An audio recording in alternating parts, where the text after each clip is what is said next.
narito na naman tayo para sa isang napaka-sweet at nakakakilig na love story nila Kalingap Edu at Ate Viancy. Tulad mo ay aking makilala.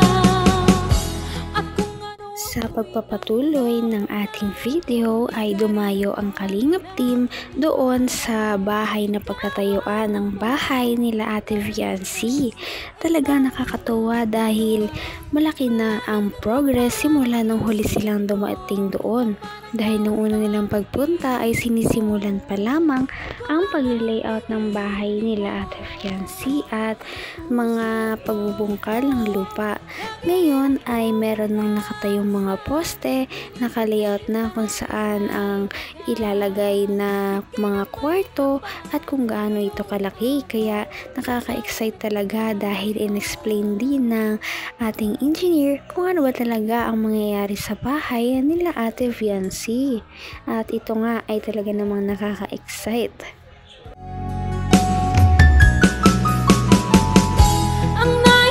Mga 3 milyon. 3 milyon? 3 milyon. Grabe. Oo, 3 milyon ito. 1.5 lang budget natin dito eh. Kung ilalakserin natin lahat ng materials na gagamitin, mag 3 milyon talaga ito.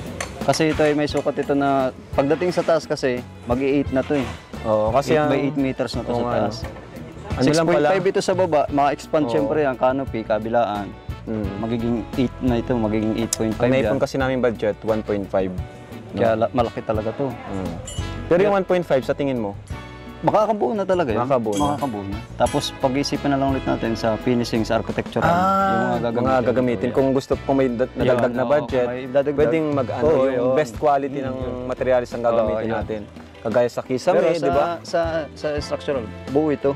Buo ito. Mabubuo ito. Ayun. O sana, hollow blocks ang baba nito hanggang taas, pati yung CR, lahat naman. Flooring.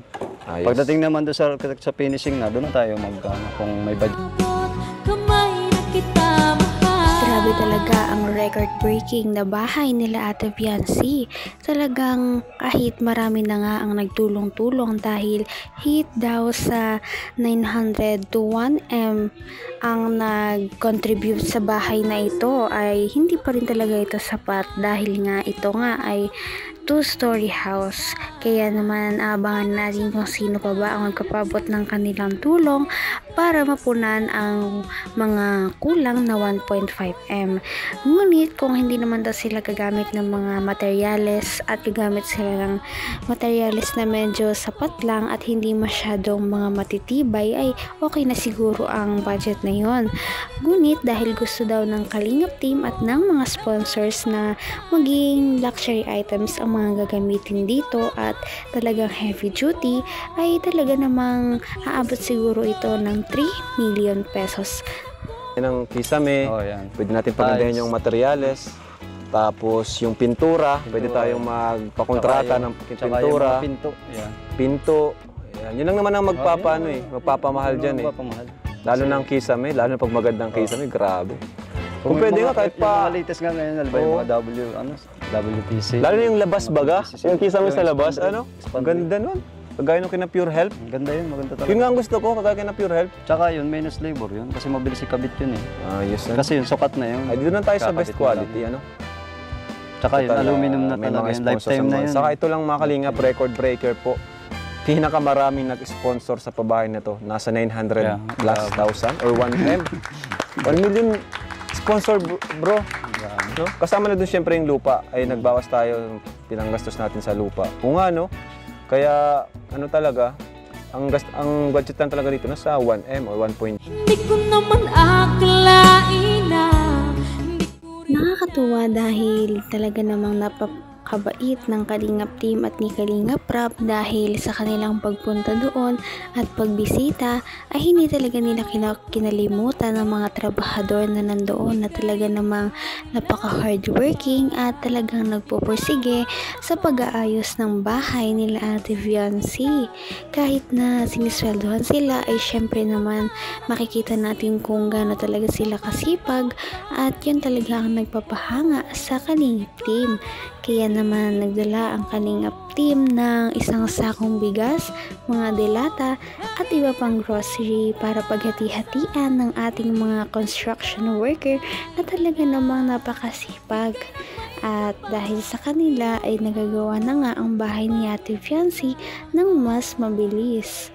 At siguro dahil 2-story ang bahay na ito ay 3 months bago ito magawa. Pero okay lang naman. Ano na to halos Oo, baka di lang- 250 na to ngayon. Hindi ko pa na ano yung sumunod na Oo.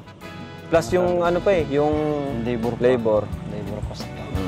Pero yung sa 250, yung iba pa naman, di pa namin nakakabit. Di ba nakakabit? Relax. Kaya nga, kasi yung unang budget, yun nga, yung unang gastos natin nasa 200 na kasi yung materialis sa labor. Diba? Yan. So kahit mga tumagal kayo dito ng siguro ito mga 3 months pinaka 3 months nito. talaga to. Oo, kasi 3 months. second floor. Talaga to 3 months eh. Okay lang. Basta dagdag hanap na lang tayo ng ibang carpentero para naman doon sa ibang kabahay natin. Tsaka pag kailangan ko din talaga dito pag yung nagpipinis na kasi kailangan talaga yung hindi naman dapat puro labor. Palitan naman. Palit.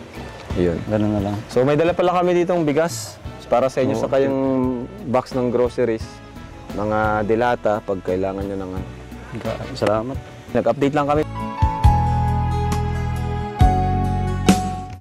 Nakakatuwa dahil hindi lamang ito ang pambahay na pinapabahay ng Kalingap team dahil 2 ata o 3 na sabay-sabay ang pagpapabahay ngayon ng ating Kalingap team dahil napakarami nga ang mga nag-i-sponsor, dumarami na rin ang kanilang mga viewers at talaga namang nagmamahal sa kanilang mga content. Kaya naman sana ay patuloy natin itong suportahan dahil hindi naman nasasayang ang ating bawat views sa kanilang mga reactors at sa kanilang mga views na mismo dahil napakabait talaga ng Kalingap team at napakarami ng kanilang mga tinutulungan. At dahil dito, maraming mga mamamayang Pilipino na malapit sa kanila ang talagang gumaganda ang buhay at gumagaan. Kaya naman sana patuloy natin itong Baga wala suportahan. namang overtime. Parang yun na lang ang gagawin nila Ayun. extra income. Saka, di ba yung usap na natin, pag may nakita ka dyan sa mga karpentero natin na yung masisipag, ikaw nang bahala magdagdag. Di ba sinasabi mo naman sa akin na, insan, ito si dagdagan natin kasi masipag. Yun naman, walang problema sa akin. Basta, ikaw naman nakakaalam Basta ng yung talagang, trabaho nila eh. Talagang hindi nagrereklamo sa trabaho. Yan. Kasi may mga karpentero tayo na yung mga Sa una lang, Sa una. di ba? May mga ganun tayo. Basta yun, alam naman natin. Saka, plano rin naman natin na isa sa kanila, mapabahayan din pagkatapos nung kayo. Basta makita natin yung loyalty sa kayo. Asan pala si Janjan? nandun yun, kay Kuya Bal na yun. Okay, kuya pala si Janjan. O, sige. Kaya hindi ko na, si Janjan, si Raymond, yung dalawang Raymondo. Nandun.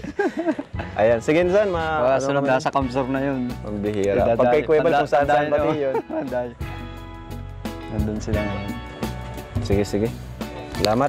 Ingat, ingat. Kuya Edo, laki po ng bahay na Ate Biancy. Hindi ka rin nag-alilangan pa. Grabe, pati ang kanilang mga karpentero ay hindi talaga pinalagpas ni Kalingap Rab dahil sila din ay makakatanggap ng pabahay kapag sila daw ay nagsipag at kung sino ang magiging pinaka masipag na construction worker sa kanilang mga pabahay ay mabibiyaan din ito ng sarili niyang bahay. Kaya naman saludo talaga ang lahat at napakaraming supporters ng Kalingap team dahil din sa kanilang ginagawa, hindi lamang para sa pamilya ni Ate Viancy, sa buong Kalingap Angels, kundi pati na din sa ibang tao na kanilang mga natutulungan. Kaya naman sana ipatuloy natin itong suportahan ang ganitong mga gawain, pati ang kanilang mga reactors ay sana idamay na rin natin. Kaya naman, sana ipatuloy natin silang suportahan at mahalin si Viancy, si Kalingap Edu at ang Kalingap team. Yun lamang at maraming salamat sa panonood. Abangan natin kung magkakatuluyan ba talaga si Kalingap Edu at Viancy. Hanggang sa muli. Bye! Ngayon'y abot kamay na kita.